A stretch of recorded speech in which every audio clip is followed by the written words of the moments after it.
එල්ලම්බඩු වලින් ආසගේ බැට් එකටයි බෝලටයි. තාත්තා තමයි පුංචි කාලේ නම් යාගේ පිටිපස්සේ හිටියේ. ඔබ දන්නවද වාර්තා ඕමයකට දැන් උරුමකාරයෙක් දන්නවද? දන්නේ නැහැ. හොඳයි මම කියන්නේ. ශ්‍රී ලංකාව වෙනුවෙන් වැඩිම එක්දින ලකුණු සංඛ්‍යාවේ කිනීමකදී තරඟ 3ක සීරීස් එක වැඩිම ලකුණු ලබා ගැනීම. මොකද හිතෙන්නේ?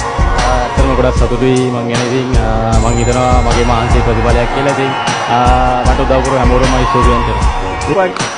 ඉහළින් පහර එල්ල කරනවා ඩීප් මිඩ් විකට් කලාපයෙන්. ලකුණු 6යි. දැන් 196යි.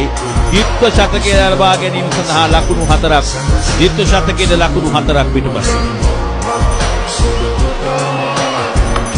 පන්දුව ස්ථානගත කළා. ලකුණු 4ක් විය යුතුයි. ලකුණු 4 අත් කර ගන්නවා දයාබර ක්‍රීඩාලෝලිය අසන්නනි නරඹන්නනි. අපි බලමු මිනිසුරුගේ තීරණය.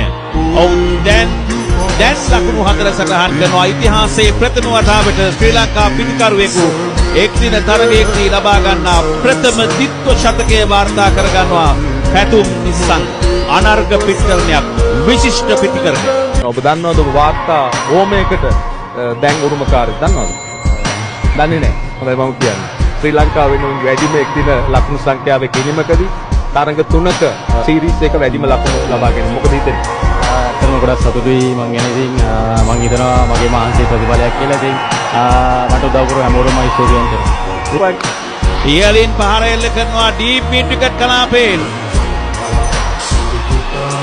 ලකුණු 6යි. දැන් 196යි. ද්විත්ව ශතකයේ ලබා ගැනීම සඳහා ලකුණු 4ක්.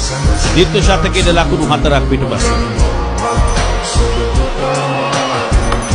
පන්දුව ස්ථානගත කළා. ලකුණු 4ක් විය යුතුයි. ලකුණු 4 අත් කර ගන්නවා දයාබර ක්‍රීඩාලෝලිය අසන්නනි නරඹන්නනි. අපි බලමු මිනිසුරුගේ තීරණය. ඔව් දැන් ලකුණු 4 සටහන් කරනවා. ඉතිහාසයේ ප්‍රථම වතාවට ශ්‍රී ලංකා පිටිකරුවෙකු එක්දින තරගයකදී ලබා ගන්නා ප්‍රථම ද්විත්ව ශතකයේ වාර්තා කර ගන්නවා පැතුම් නිසං. අනර්ග පිටිකරණයක්, විශිෂ්ට පිටිකරණයක්.